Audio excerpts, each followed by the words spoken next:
Discuss करना।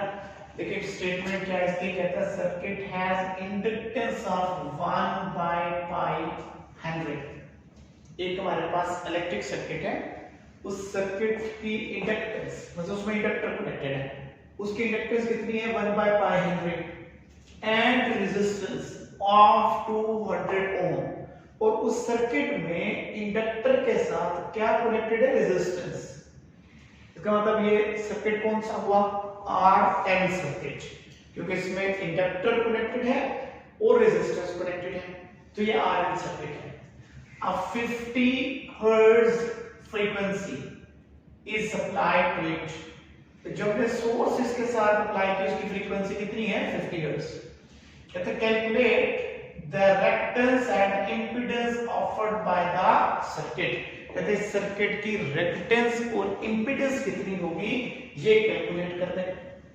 तो circuit की इंडक्टेंस, जो इंडक्टर कनेक्टेड है उसकी इंडक्टेंस और उसमें जो रेजिस्टेंस कनेक्टेड है उसकी रेजिस्टेंस गिवन है, और जो उसके साथ अल्टरनेटिंग सोर्स कनेक्टेड है उसकी फ्रीक्वेंसी भी गिवन है।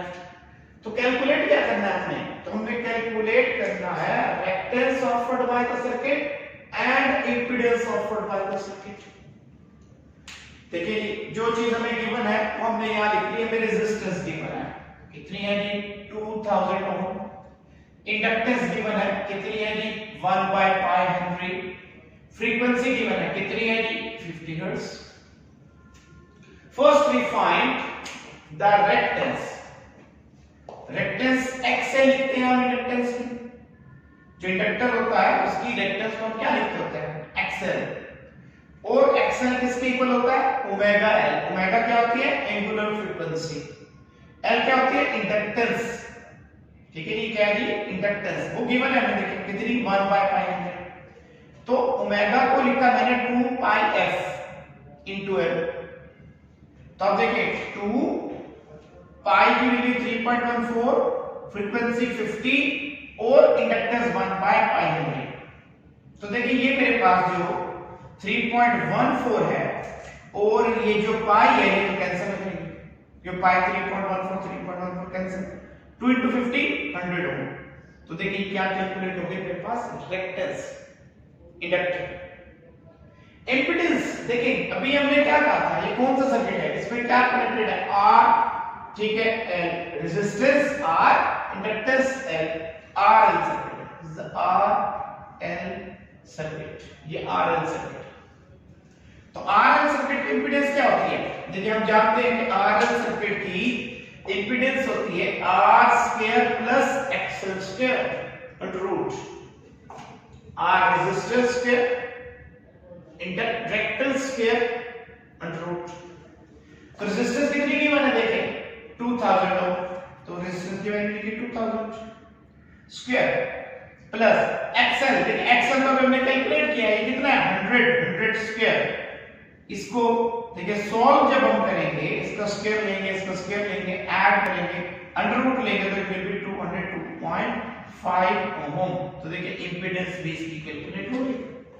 बहुत आसान सवाल था ये, जिसमें हमने क्या कैलकुलेट करना था, ठीक है हमने इसमें कैलकुलेट करना था पहले XL reactance and impedance of the circuit, ठीक है तो ये दोनों चीजें हमने कैलकुलेट कर दी।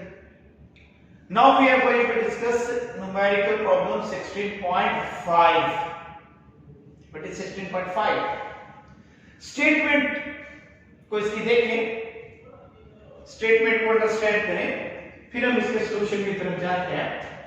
स्टेटमेंट क्या है, कहता है एन इंडक्टर, एक इंडक्टर है, inductor L inductor of pure inductance जिसकी इंडक्टेंस 3 बाय पाई 100 है।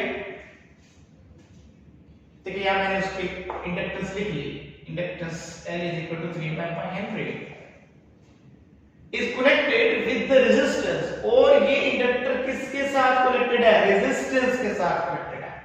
अगेन तो ये सर्किट कौन सा हुआ, देखिए मैं अभी डिसाइड कर लेता हूं, ये RL सर्किट है, ये क्या है RL सर्किट है, क्योंकि इसमें इंडक्टर को कनेक्ट किया गया, ठीक है रेजिस्टेंस के साथ, तो ये आरएल सर्किट है ऑफ 40 ओम, और जिस रेजिस्टेंस के साथ कनेक्ट किया उसकी वैल्यू कितनी है 40 ओम, 40 ओम इन सीरीज, और ये कनेक्टेड है इन सीरीज। इंडक्टर और रेजिस्टेंस किस में कनेक्टेड, सीरीज में कनेक्टेड है, ठीक है। इंडक्टेंस की वैल्यू भी दे दी, रेजिस्टेंस के।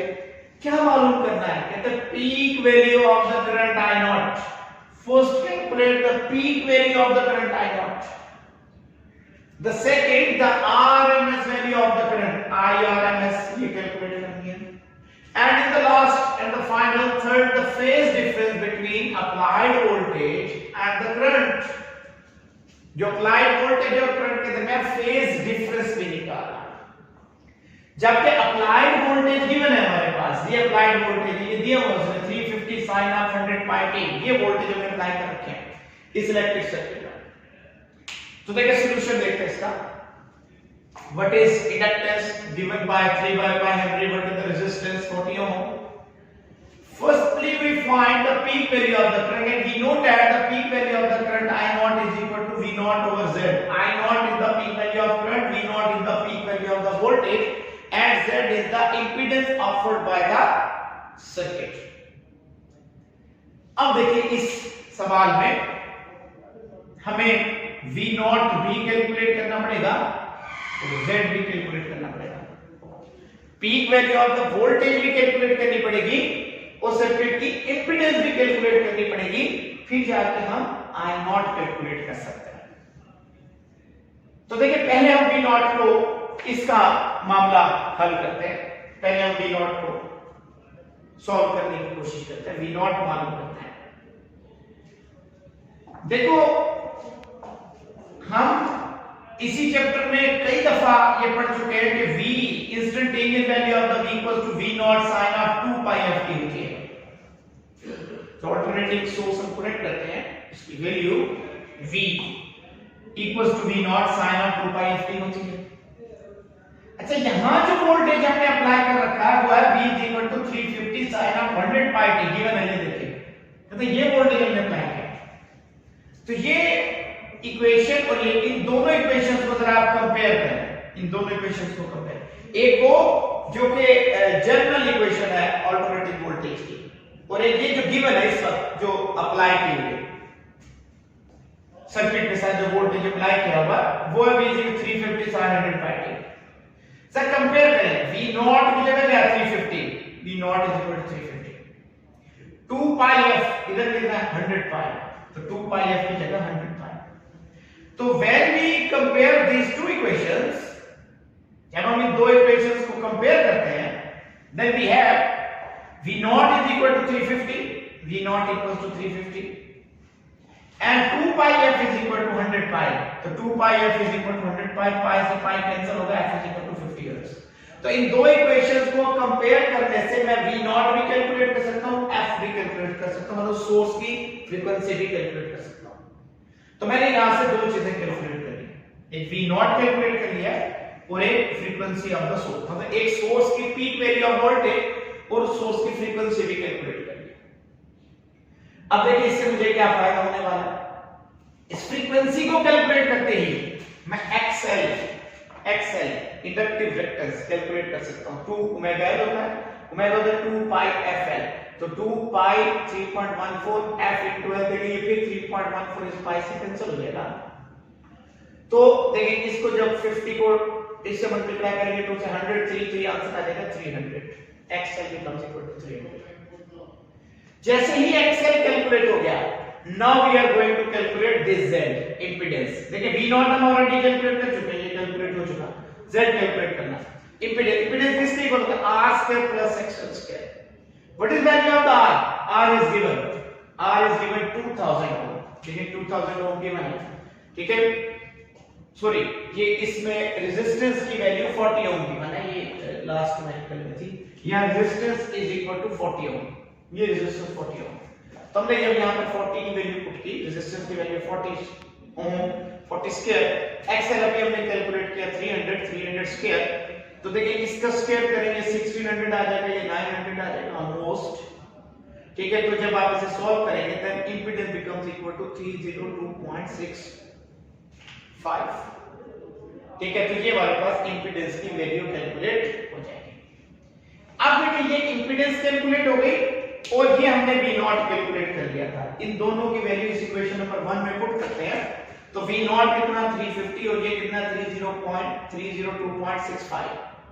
तो जब ये वैल्यू हम पुट करके इनकी रेशियो लेंगे तो वी गेट 1.16 एम्पियर। तो देखो peak value of the current calculate हो गया। जो पहला टारगेट था हमारा peak value of the current calculate करने का, peak value of the current I not, वो हमने कैलकुलेट कर लिया। सेकंड इसमें हमने क्या कैलकुलेट करना है, देखिए बहुत आसान हो गया ये numerical, the root mean square value of the current. देखिए root mean square value of the current किसके इक्वल होते हैं, I नॉट ओवर √2।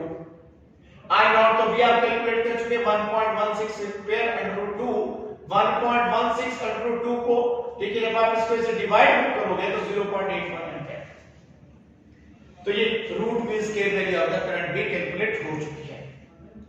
लास्ट में थर्ड क्या कैलकुलेट करना था बच्चे, हमने कैलकुलेट करना phase difference between voltage and current, voltage और करंट के दरमियान phase difference in this RL circuit. तो आरएल सर्किट में फेज डिफरेंस किसके इक्वल होता है, याद करें जरा थ्योरी सेक्शन को। आरएल सर्किट में फेज डिफरेंस का फार्मूला था theta is equal to tangent inverse XL over R. XL यहां लिखा क्योंकि आरएल सर्किट है, एक्सएल ओवर आर। एक्सएल की वैल्यू भी आप कैलकुलेट कर चुके हो 300 ओम, ये आप कैलकुलेट कर चुके हो 300, यहां मैंने 300 पुट किया। आर गिवन है, देखिए इसमें गिवन है 40, तो हमने 40 इसे हमने सॉल्व किया 7.5, tangent inverse 7.5 is equal to 82.4, तो फेज डिफरेंस भी कैलकुलेट हो गया। तो देखिए 16.5 न्यूमेरिकल में हमने तीन चीजें कैलकुलेट की।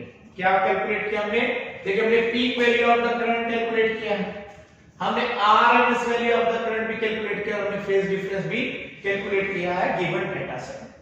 तो ये हमारा न्यूमेरिकल प्रॉब्लम नंबर 16.5।